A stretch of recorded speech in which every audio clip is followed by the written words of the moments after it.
వి gold trusted gold buyers తాకట్టులో ఉన్న బంగారాన్ని విడిపించి ఈ రోజు ఉన్న మార్కెట్ ధరకే కొనబడును. మరిన్ని వివరాలకు సంప్రదించండి 7710 నమో వెంకటేశాయ.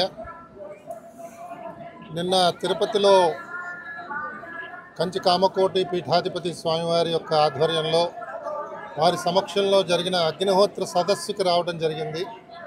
ఈరోజు స్వామివారికి వచ్చి మరొకసారి దర్శనం చేసుకుని వారి యొక్క అనుగ్రహం కోసం ప్రార్థించడం జరిగింది.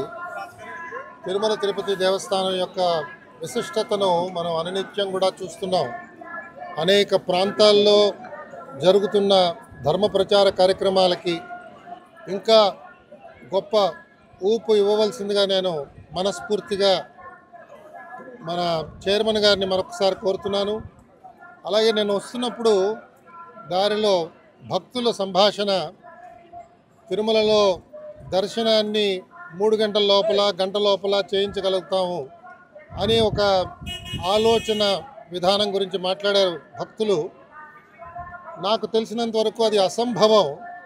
దాని గురించి మనం ప్రయత్నం చేయడం ఏమాత్రం కూడా క్షేమకరం కూడా కాదు.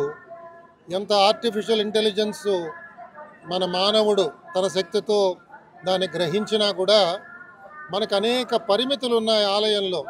కొన్నిసార్లు భక్తులకి సౌకర్యం కల్పిద్దామని చెప్పి పెద్దలు ఆ విధంగా ఆలోచన చేసి వ్యక్తపరిచారు, కానీ అది ఆచరణ అసంభవం అని చెప్పి నేను సవినయంగా వారికి మనవి చేస్తూ ఆ ఆలోచనని దయచేసి విరమించుకుని దాని గురించి అనవసరంగా ధనాన్ని వ్యయం చేయకుండా వచ్చిన భక్తులకి ఇవాళ జరిపిస్తున్న దర్శన సమయం కూడా అందరికీ ఆమోదమే, కానీ కొన్ని సౌకర్యాలు కొంచెం మనం దాన్ని అభివృద్ధి చేయగలిగితే ఇంకా చాలా బాగుంటుంది అని వారికి నేను మీ ద్వారా సవినయంగా మనవి చేస్తూ ఆ ఆలోచనకి స్వస్తి చెప్పవలసిందిగా పెద్దలందరినీ కోరుతున్నాను.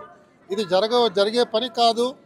ఇంతకు పూర్వం మనం చూసాం, అనేక మంది ఎగ్జిక్యూటివ్ ఆఫీసర్లు, చైర్మన్లు అనేక ఆలోచనలు వారు ప్రయత్నం చేశారు. కాబట్టి ఇవాళ ఇది కొత్తగా చేయడానికి లేదు, ఆలయాన్ని మనం ముట్టుకోవడానికి లేదు. కాబట్టి దయచేసి దాన్ని విరమించవలసిందిగా నేను అందరినీ మరొకసారి కోరుతూ మీ ద్వారా సెలవు తీసుకుంటున్నాను. ఓం నమో వెంకటేశాయ. తెలుగులో న్యూస్ కి ఫాస్టెస్ట్ యాప్ ఇప్పుడు టోటల్లీ న్యూ అవతార్లో జస్ట్ 5 సెకండ్స్ లో కంప్లీట్ న్యూస్. సోషల్ మీడియాలో ట్రెండ్స్ కి one stop solution. Live TV app voice search option తో ఇప్పుడే డౌన్లోడ్ చేయండి లేదా అప్డేట్ అయిపోండి. యాప్ లింక్ డిస్క్రిప్షన్ లో ఉంది.